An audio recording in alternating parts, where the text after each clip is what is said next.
ರಾಜಕೀಯದ ಏರಿಳಿತಗಳು, ಅಧಿಕಾರದ ಉನ್ನತ ಶಿಖರ, ದೇಶದ ಪ್ರಧಾನಿ ಪಟ್ಟ ಇವೆಲ್ಲದರ ನಡುವೆ ಆ ಜೀವಕ್ಕೆ ಸಿಕ್ಕ ಅತಿ ದೊಡ್ಡ ಶಕ್ತಿ ಯಾರ್ಗೊತ್ತಾ? ಅದು ಕೇವಲ ಒಬ್ಬ ಪತ್ನಿ ಮಾತ್ರವಲ್ಲ, 7 ದಶಕಗಳ ಕಾಲ ನೆರಳಾಗಿ ನಿಂತ ಪ್ರೀತಿಯ ದೇವತೆ. ಇತ್ತೀಚೆಗಷ್ಟೇ ಅನಾರೋಗ್ಯದ ಹಾಸಿಗೆಯಲ್ಲಿದ್ದ ಪತ್ನಿ ಚೆನ್ನಮ್ಮ ಅವರ ಕೈ ಹಿಡಿದು ಕಣ್ಣಲ್ಲೇ ಪ್ರೀತಿ ತುಂಬಿ ಮಾಜಿ ಪ್ರಧಾನಿ ಎಚ್.ಡಿ. ದೇವೇಗೌಡರು ಸಿಹಿ ತಿನ್ನಿಸುತ್ತಿದ್ದ ಈ ದೃಶ್ಯ ನೆನಪಿದೆಯಾ? 1954ರಲ್ಲಿ ಆರಂಭವಾದ ಇವರ ದಾಂಪತ್ಯ ಬರೋಬ್ಬರಿ 72 ವರ್ಷಗಳ ಕಾಲ ಸಾಗಿತ್ತು. ದೇವೇಗೌಡರು ಇಡೀ ದೇಶದ ಮಣ್ಣಿನ ಮಗನಾಗಿ ಬೆಳೆಯುವಲ್ಲಿ ಚೆನ್ನಮ್ಮ ಅವರ ತ್ಯಾಗ ಮತ್ತು ಮೌನ ಹೋರಾಟ ಅಪಾರವಾಗಿತ್ತು. ಹಾಸಿಗೆಯಲ್ಲಿದ್ದ ಹೆಂಡತಿಯ ಹೆಗಲ ಮೇಲೆ ಕೈಯಿಟ್ಟು ಜಗತ್ತನ್ನೇ ಮರೆತು ಮಾತನಾಡುತ್ತಿದ್ದ ಆ ಕ್ಷಣ ನೈಜ ಪ್ರೀತಿಗೆ ಸಾಕ್ಷಿಯಾಗಿತ್ತು. ಆದರೆ ಕಾಲ ಎಷ್ಟು ಕ್ರೂರಿ ಅಲ್ವಾ? ಕಣ್ಣೆದುರೇ ಇದ್ದ ಆ ಪ್ರೀತಿಯ ನೆರಳು ಇಂದು ಶಾಶ್ವತವಾಗಿ ಮಾಯವಾಗಿದೆ. 89 ವರ್ಷ ವಯಸ್ಸಿನ ಚೆನ್ನಮ್ಮ ಅವರು ಇಡೀ ಕುಟುಂಬವನ್ನು ಕಣ್ಣೀರ ಕಡಲಲ್ಲಿ ಮುಳುಗಿಸಿ ವಿಧಿಯ ಆಟಕ್ಕೆ ಶರಣಾಗಿದ್ದಾರೆ. ರಾಜಕೀಯದ ಯಾವ ಬಿರುಗಾಳಿಗೂ ಅಳುಕದೆ ಕಣ್ಣೀರು ಹಾಕದೆ ಆ ಮಣ್ಣಿನ ಮಗ ಇಂದು ತನ್ನ ಅರ್ಧಾಂಗಿಯ ಅಗಲಿಕೆಯನ್ನ ತಡೆದುಕೊಳ್ಳಲಾರದೆ ಮಗುವಿನಂತೆ ಬಿಕ್ಕಿ ಬಿಕ್ಕಿ ಅಳ್ತಾ ಇದ್ದಾರೆ.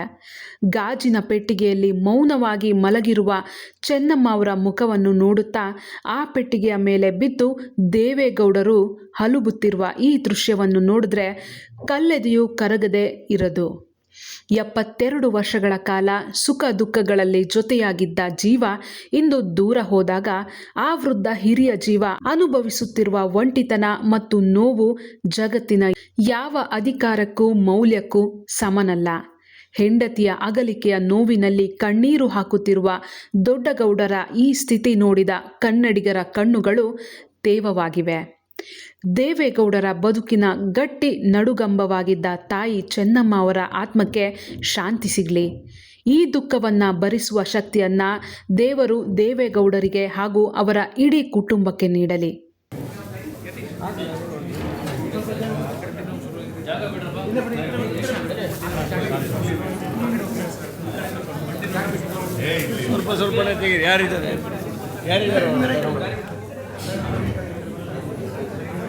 ಸ್ವಲ್ಪ ಆ ಕಡೆ ತಗ ಸ್ವಲ್ಪ ಅಣ್ಣ ಇರ್ಬಾರ್ದು ಅಣ್ಣ ಕೆಲಸ ಇರುತ್ತೆ ಬೇಡ ಸುಮ್ಮನೆ ಬನ್ನಿ ಕಡೆ ಸಾಕು.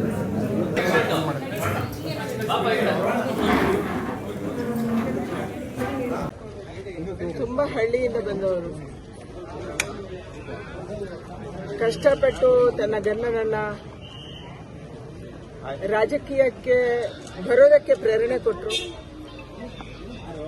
ಇವತ್ತು ದೇಶದಲ್ಲಿ ಗುರುತಿಸುವಂತ ಒಬ್ಬ ನಾಯಕ ಆಗಿದ್ದಾರೆ.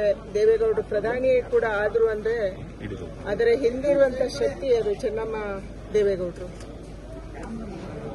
ಇಷ್ಟೊಂದು ವಿಶಾಲವಾದಂತ ಪಾರ್ಟಿಯನ್ನ ಕಟ್ಟಿದ್ರು, ರಾಜ್ಯದಲ್ಲಿ ಆಡಳಿತವನ್ನು ನಡೆಸಿದ್ರು, ಕೇಂದ್ರದಲ್ಲಿ ಆಡಳಿತವನ್ನು ನಡೆಸಿದ್ರು, ಇವತ್ತು ಕುಮಾರಣ್ಣ ಆಡಳಿತ ನಡೆಸ್ತಾ ಇದ್ದಾರೆ. ಇವರೆಲ್ಲರಿಗೂ ಪ್ರೇರಣೆ ಚೆನ್ನಮ್ಮ ದೇವೇಗೌಡರು ಆಗಿದ್ರು. ತುಂಬಾ ದೈವ ಭಕ್ತರು. ನಾನು ಇವರ ಮನೆಗೆ ಬಂದಿದ್ದೆ ಹಲವಾರು ಬಾರಿ. ಎಲ್ಲ ಸಂದರ್ಭದಲ್ಲಿ ಕೂಡ ಅವರು ದೇವರ ಮನೆಯಲ್ಲಿ ಇರ್ತಿದ್ರು ಮತ್ತು ಬಂದವರಿಗೆ ನಮ್ಮೆಲ್ಲರಿಗೂ ಕೂಡ ಆಶೀರ್ವಾದ ಮಾಡಿ ಪ್ರಸಾದವನ್ನ ಕೊಡ್ತಾ ಇದ್ರು.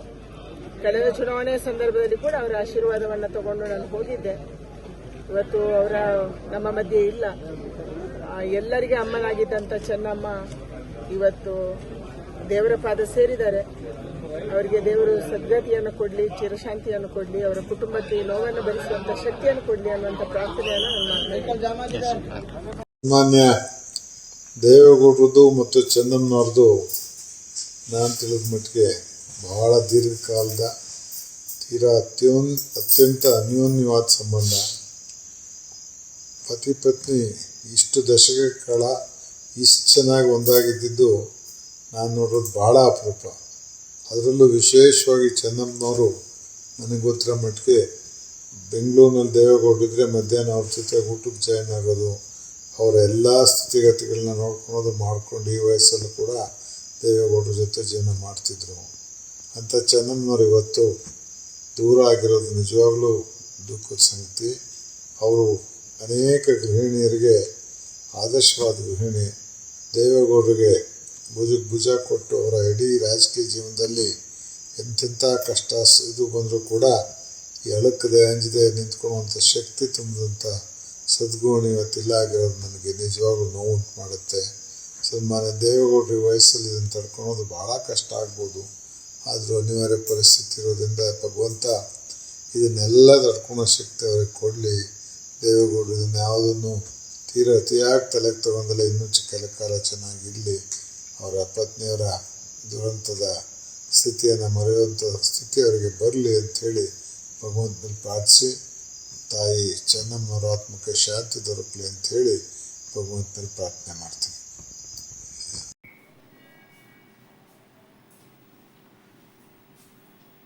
ನಾನು ಇವತ್ತಾನೇ ಮಧ್ಯಾಹ್ನ ದೇವೇಗೌಡರು ಮನೆಗೆ ಹೋಗಿ ದೇವೇಗೌಡರು ನಾನು ಇಬ್ಬರೇ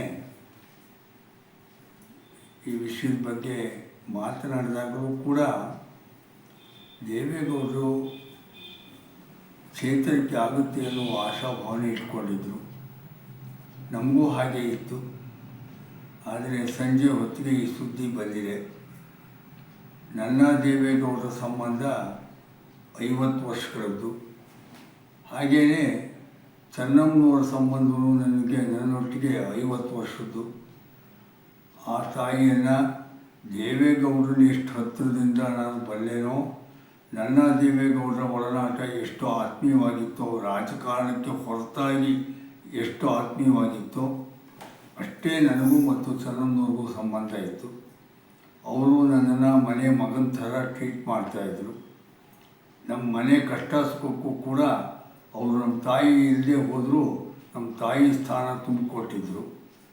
ಆಕೆ ಎಷ್ಟು ನನ್ನ ಬಗ್ಗೆ ವೈಯಕ್ತಿಕವಾಗಿ ನನ್ನ ಬಗ್ಗೆ ಅವರು ಅಭಿಮಾನ ಮತ್ತು ಪ್ರೀತಿ ಇಟ್ಕೊಂಡಿದ್ರು ಅಂದರೆ, ನನ್ನ ಹೆಂಡತಿ, ನನ್ನ ಮಗಳು, ನನ್ನ ಅಳಿಯ, ನನ್ನ ಅಕ್ಕಂದರು, ನನ್ನ ತಂಗಿಯರು ಅವರೆಲ್ಲ ಹೇಗಿದ್ದಾರೆ ಪ್ರತಿ ಸಂದರ್ಭ ಅವ್ರ ಮನೆಗೆ ಹೋದರೆ ವಿಚಾರಿಸ್ಕೊಳ್ಳೋರು.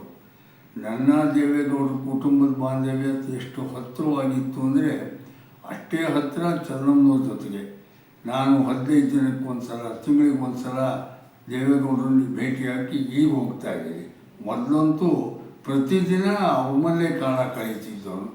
ಆಗ ಪ್ರತಿನಿತ್ಯ ರಾತ್ರಿ ದೇವೇಗೌಡರು ಚೆನ್ನಮ್ಮನವರು ಒಟ್ಟಿಗೆ ಕೂತ್ಕೊಂಡೇ ಊಟ ಮಾಡಬೇಕು.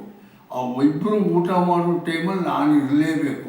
ಇದೊಂದು ಪದ್ಧತಿಯಾಗಿ ಬಂದ್ಬಿಟ್ಟಿತ್ತು ಅವ್ರ ಮನೆಯಲ್ಲಿ. ಹಾಗಾಗಿ ದತ್ತನ ಕರಿ ಅಂಥೇಳಿ ಅವರಿಬ್ಬರು ಊಟ ಮಾಡ್ತಾ ನನ್ನ ಜೊತೆ ಮಾತಾಡೋದು. ಆ ದಿನಗಳನ್ನೆಲ್ಲ ನಾನು ಕಣ್ಣಿಗೆ ತುಂಬ್ಕೋತೀನಿ. ಆ ತಾಯಿ ಇವತ್ತು ನಮ್ಮನ್ನು ಅಗಲಿದ್ದಾರೆ. ನನಗೆ ಅಂಥವು ನೂರಾರು ಘಟನೆಗಳ ಜ್ಞಾಪಕ ಬರುತ್ತೆ. ಆ ಮಹಾಜೀವಕ್ಕೆ, ಅವರ ಆತ್ಮಕ್ಕೆ ಶಾಂತಿ ಕೋರ್ತೀನಿ. ಇವತ್ತು ಮಧ್ಯಾಹ್ನ ತಾನೇ ದೇವೇಗೌಡರ ಮನೆಯಿಂದ ನಾನು ಬಂದಿದ್ದೀನಿ. ಕಡೂರಿಗೆ ಬಂದೆ. ಈಗ ನಾಳೆ ಹೊಳೆನರಸೀಪುರಕ್ಕೆ ಹೋಗೋನಿದ್ದೀನಿ. ಸಂಪೂರ್ಣವಾಗಿ ಅವರ ಅಂತಿಮ ಕಾರ್ಯಗಳಲ್ಲಿ ನಾನು ಕೂಡ ಪಾಲ್ಗೊಳ್ಳೋನಿದ್ದೀನಿ. ಆತ್ಮಕ್ಕೆ ಶಾಂತಿ ಕೋರ್ತೀನಿ. ಪ್ರಪಂಚವೆಲ್ಲ ಹೇಳುವ ಹಾಗೆ ನನ್ನ ದೇವೇಗೌಡರ ಸಂಬಂಧದಲ್ಲಿ ನಾನು ಕೂಡ ಆ ಕುಟುಂಬದ ಸದಸ್ಯನಾಗಿ ನಾಳೆಯ ಈ ಅಂತಿಮ ಕಾರ್ಯವಿಧಾನಗಳಲ್ಲಿ ತೊಡಗಿಸ್ಕೊತಾ ಇದ್ದೀನಿ.